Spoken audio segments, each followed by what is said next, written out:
કર્મચારી સામે સરકારે લીધા છે પગલાં। સાબરકાંઠાના આંદોલનકારી કર્મચારીને છૂટા કરવાનો આદેશ અપાયો છે।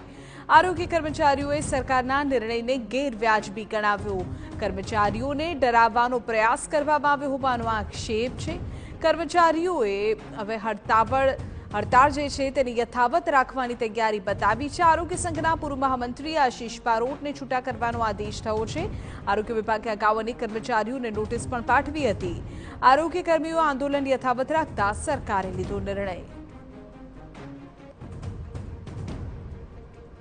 જે અધિકારીઓ દ્વારા અમને ખાતાકીય પરીક્ષામાંથી મુક્તિ આપવામાં આવેલી છે, આ જે બે અધિકારીઓ અમારા जिल्लाना जेने अमने खाताकीय परीक्षा में मुक्ति आपी अमरी सर्विस बुकना अंदर एंट्री पारेली है, ए ज अधिकारीओ द्वारा अमने आज छूटा करवामां आव्या छे। बिल्कुल गैरव्याजबी छे।